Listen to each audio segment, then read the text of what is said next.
كما صليت على إبراهيم وعلى آل إبراهيم إنك حميد مجيد. صدق الله مولانا العظيم.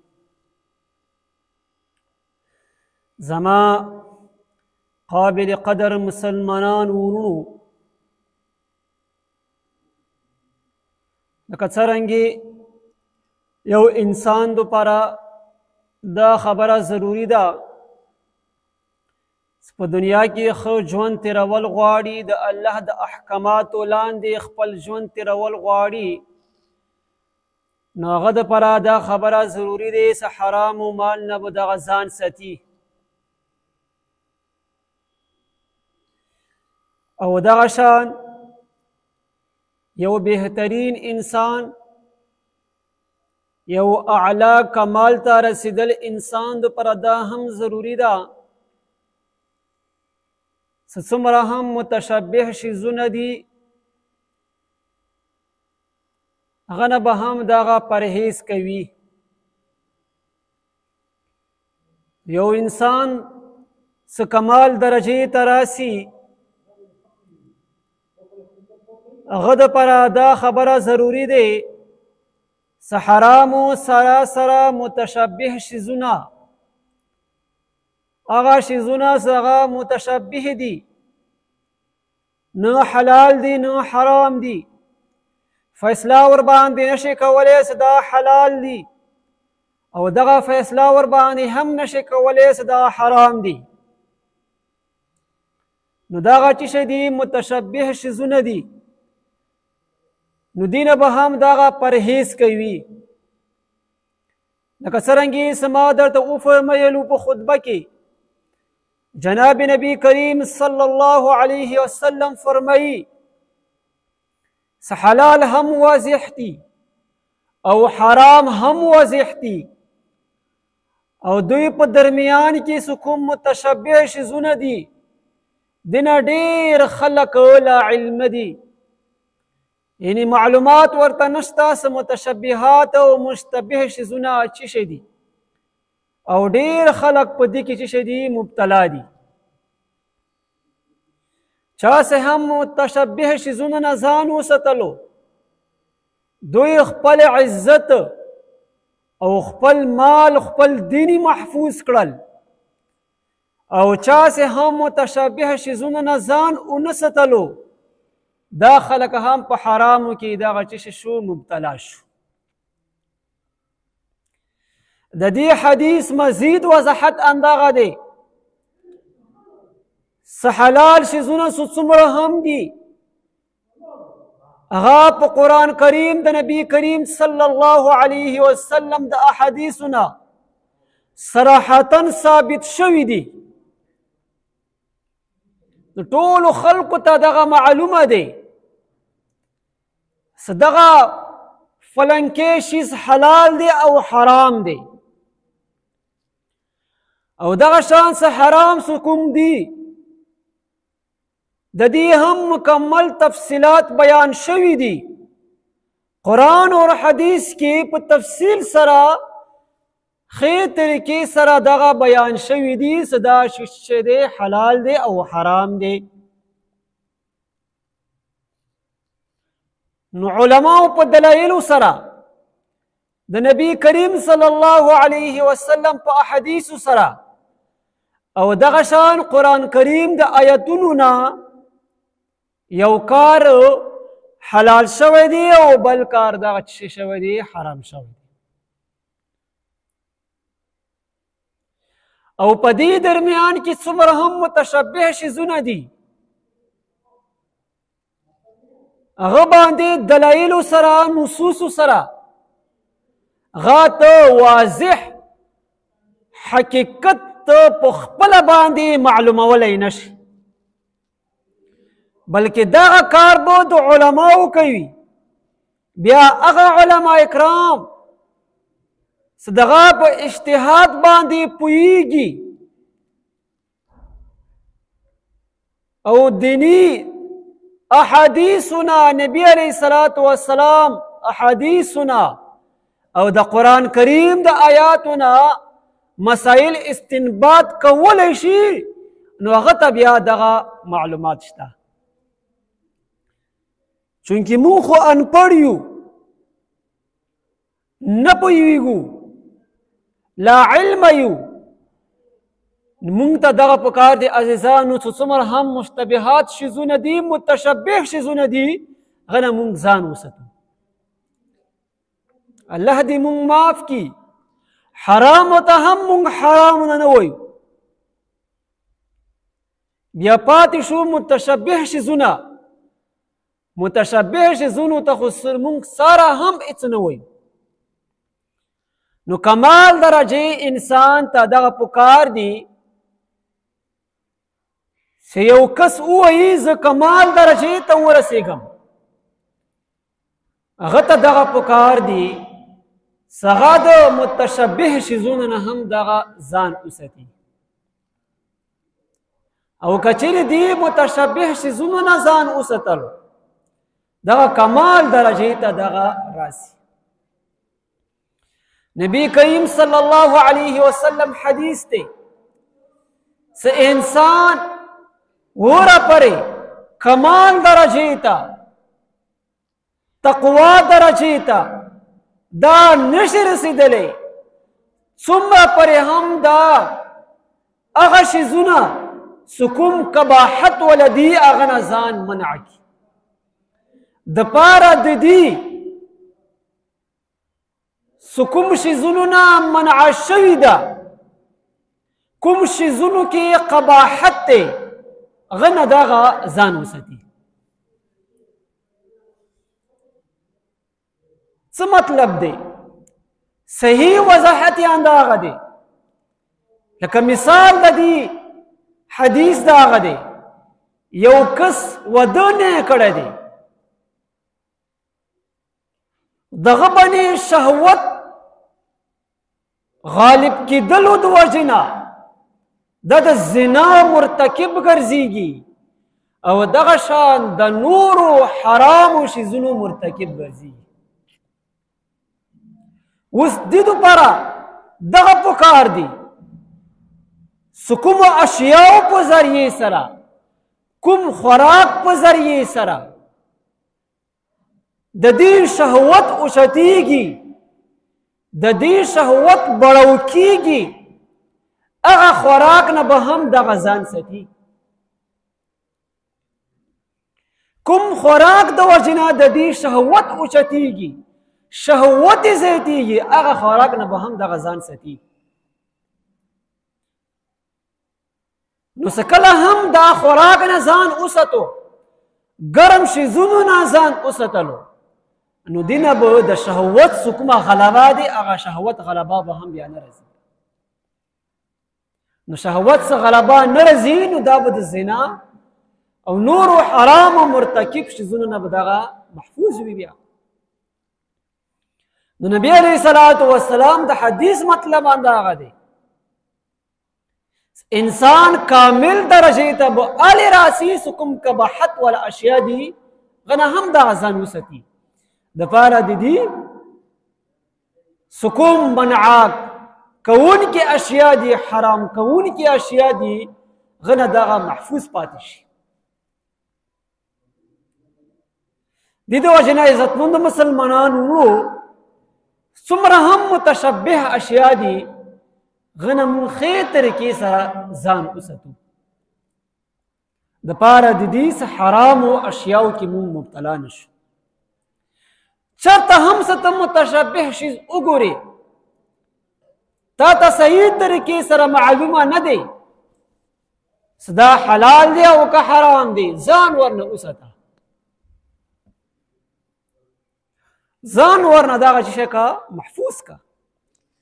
عمر رضی اللہ تعالی عنہ متعلق رضی عمر رضی اللہ تعالی عنہ فرمائی سمونگ با نہو حسی حلال دید پر بمونگ پرک دولے سکا زمونگ ہم دا حرام کی مبتلا نشو.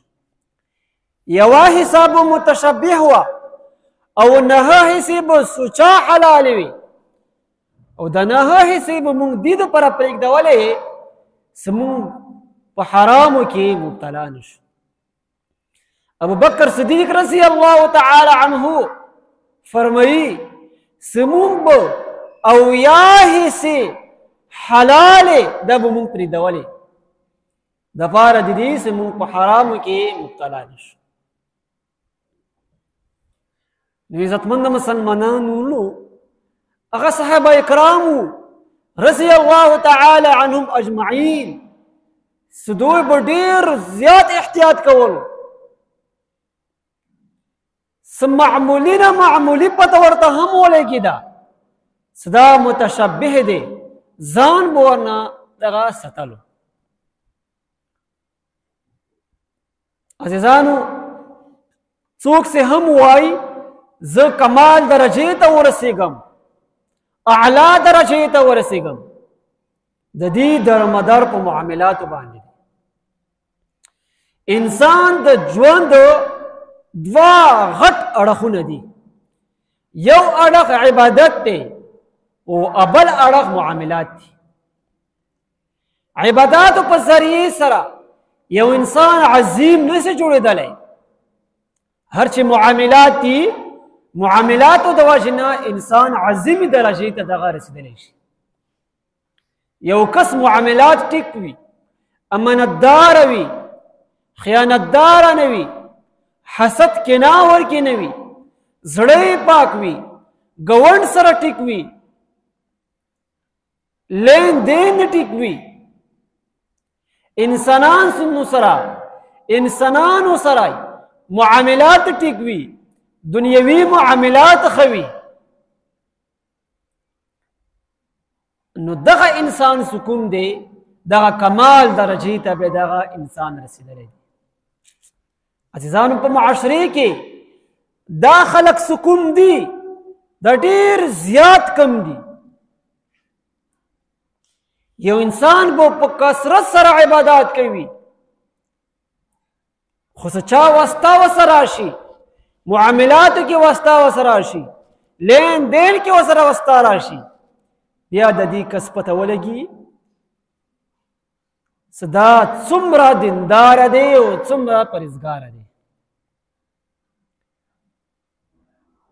زما عزتمند مسلمانانو څومره هم څه بزرګان تیر شوي دي خو د ډېر زیات احتیاط کړی دی. ابراهیم بن ادهم رحمت الله علیه د معتبر کتابونو یوه ښایسته واقعه لیکلې ده. ابراهیم بن ادهم رحمت الله علیه ابراهیم د دې پلار ادهم رحمت الله علیه متعلق یوه واقعه کتابونو لیکلې ده. صدا په یو سیمې باندې سفر کولو په یو لرې باندې سفر کولو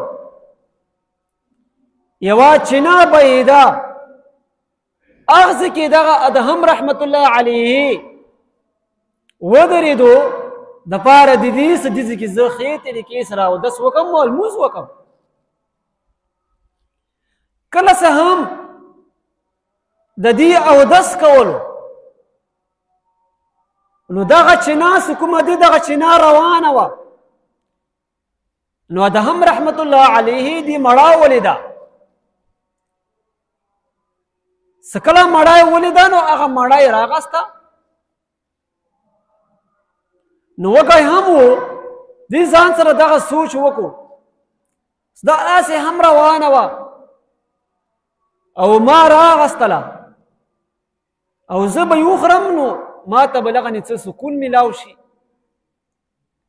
نو څه کله هم دغه مړه یې وخوړله بیا ورته سوچ و فکر لاحق شو دا خو د ما د مالک د اجازت نه بغیر وخوړله.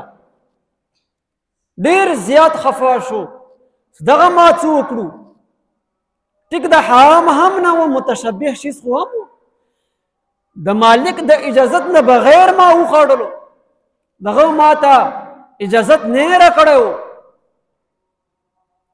نو دغه سوچ ورسره چې شو لاحق شو نو دې دغه عزم وکړو څه زه به داسې کوم ځای نه دغه مړه راغلې ده هغه ځای ته به ځان رسوم کوم باغ نه دغه مړه راغلې ده هغه باغ ته به ځان رسوم. دی مزل شروع کړو نس کوم نهر کوم باغ ته لاړو هغه باغ ته ورسېدو کله باغ ته ورسېدو د دې باغ کومه مالکه وه هغه ښځه وه ښځې سره یې ملاقات وکړو ورته وویلو مکمل واقعه ورته بیان کړه داسې مړه وه بیا ما راغستله او دغه د تاسو د اجازت نه بغیر ما خوړلې ده ما ته بخښنه وکړه هغه ورته ویلو څه دغه باغ څه کوم دی دغه مشترک دی نیمه حصه څه کومه دی دغه ما سره دی او نیمه حصه فلانکې بادشاه ورته اخلو څه هغه سره دی نیمه حصه څه کومه دی دا ما درته معاف کړې ده ته ورشه فلانکي بادشاه ته پته یې ورته وښیله هغه بادشاه ته ورشه که هغه درته معاف کوله نو ډېره ښه خبره دی نو کتابونو لیکلي دي ادهم رحمت الله علیه اور ریزې دغه سفر وکړو یوې مړې د وجې نه اور ریزې دي سفر وکړو نو هغه بادشاه څه کوم شهر دی هغه شهر ته ورسېدو بادشاه یې یو ځای کې وموندلو سغا په ابل شیز باندې مصروف و نو واقعه ورته تېره کړه بادشاه ورته ویلو چې د دې متعلق زه به بیا تفصیل سره فیصله در باندې کوم اوس زه مصروف یم ته داسې وکړه سبا زما محل ته راشه نو هغه بادشاه څه کوم خپل مصروفیات و هغه مصروفیاتو نه فارغ شول نو بیا محل ته لاړو نو کتابونو لیکلي دي د دې بادشاه یوه ډېره ښایسته لور وه څومره هم وزرا دي سرکري حکام دي دوی به د خپلو بچو رشتې دپاره به رتللو خو بادشاه به پسند کېدو نه نو هغه بادشاه خپلې لور ته ورغلو نو لور ته یې دغه مکمل واقعه ذکر کړه چې یو مړې د وجې نه یو کس راغلی دی خو دې خبرې باندې ځان پوه کړه چې هغه کس ډېر تقواداره دی ځکه داسې څوک نشي کولی چې یوې مړې دپاره ورځي یا اته ورځې سفر وکړي نو ای لورې دې متعلق ته څه وایې ډېر بهترین شخصیت دی زما هم دا خواهش دی او دې متعلق ته څه وایې ستا نکاح د دې کس رځي سبا روان دی رځي زما محل ته هغه لور ورته ویلو څه پلار جانه ما هم انداسې شخصیت موندلو انداسې شخصیت زما خواهش همدغه و زه په خپله باندې پرهیزګاره یمه تقواداره یمه زه هم غواړم چې ما ته یو بهترین یو پرهیزګار یو تقواداره انسان ما ته میلاو شي نو بادشاه سلامت تاسو څنګه هم مرضوي هغه وکړه ما طرف نه هېڅ قسم انکار نشته ادهم رحمت الله علیه څه کله سبعي شو دا محل ته ورغلو نو بادشاه ورته ویلو چې زه دغه مړانس کومه دی یو شرط سره زه تا ته زه معاف کوم هغه شرط پوره کوي دغه مړه به معاف کیږي هغه شرط نه پوره کوي نو مړه زه تا ته نه معاف کوم ادهم رحمت الله علیه ورته ویلو چې بادشاه سلامت ووایه څه قسم هم شرط وي زه یې پوره کوم که سزا راکوي سزا ته هم زه تیار یم خو دغه مړانس کومه دی دمه د تا د اجازت نه بغیر ما خوړلې ده دغه راته معاف کا سخت په تکلیف کې یم نو بادشاه سلامت ورته وویلو چې زما یوه لور دی دا ډېره پرهیزګاره دی تقواداره دی او ښایسته هم دی زه غواړم چې دا د په خپل نکاح کې وګرځوي ستا بیبي وګرځېږي ستا منکوحا وګرځېږي، دی انکار وکړو خو مجبور وو، دینه علاوه بله لیره ورته نه میلاوي ده، نو هغې ته دغه څه شو رضي شو، نکاح یې ورته وکړو. څو مودې پس د دینه بچی پیدا کیږي، هغه هم بیا بزرگ انسان ګرځېږي، څه نام دی ابراهیم بن ادهم رحمت الله علیه. زما عزتمندو مسلمانانو، تاسو ولیدو ادهم رحمت الله علیه یو معمولی مړی د وجې نه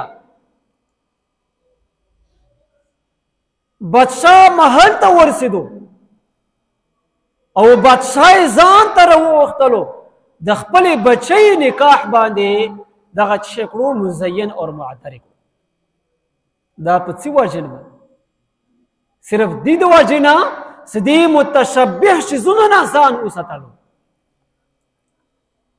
نو الله تبارک و تعالی څوک چې هم د حرامو نه ځان ساتي، متشبه شیزونو نه ځان ساتي، الله تبارک و تعالی بیا ډیر کمال انسان دغه څه دی ګرځېدلی دی. زما عزتمندو مسلمانانو، عمر رضی الله تعالی عنه وړاندې یو کس د بل کس ډیر زیات صفت وکړو، چې فلانکې خو دسیه. عمر رضی الله تعالی عنه ته وفرمیل تا سره سفر کړی دی؟ څه نه. ګاونډیتوب ورسره کړی دی؟ څه نه. څه معاملات د ورسره غلي دي؟ څه نه. بیا د ته څه صفت کوي د دې کس؟ صفت د ته آخر د ته څه کوي؟ ځکه څه ته څه کله هم مسافرۍ کوي، په سفر باندې وي، نو که چېرې تا یوې کس سره ملګرتیا راغله، نو هغه په سفر کې تا سره ښه و، سختو حالاتو کې تا سره ښه و، دا بهترین انسان دی. بیا ګاونډیتوب د ورسره راغلو، که چېرې دغه ګاونډ تا سره ښه و، معاملاتو کې در سره ښه و، بهترین وخت در سره تیر کو، دا بهترین انسان دی. بیا او که چېرې معاملات د ورسره راغلو، لین دین د ورسره راغلو، دنیوي معاملات د ورسره راغلو، وسته د ورسره راغله، نو که چېرې دغه انسان ستا په معاملاتو کې لین دین کې در سره ښه، بیا بهترین انسان دی. نو عمر رضی الله تعالی عنه ته وفرمیل د درې څیزو کوم ما ذکر کړو، په درې څیزونو کې څه کوم یو انسان هم بل انسان سره ښه بهترینه واسطه راغله، دغه بهترین انسان دی. بیا زما عزتمندو مسلمانانو، مونږ ته هم همدغه پکار دی چې مونږ یو انسان بل انسان سره که چېرې مونږ واسطه راغله،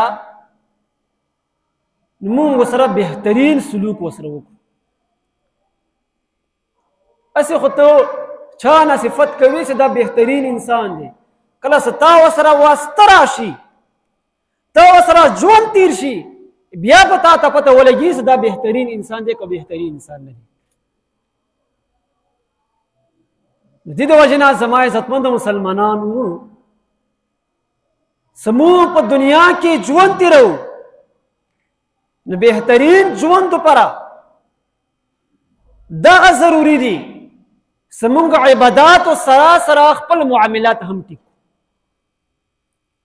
او په معاملاتو کې حرامو ته حرام ووایو او حلالو ته حلال ووایو، او په دې درمیان کې څومره هم متشبه اشیا دي، دغه نه مونږ ځان وساتو.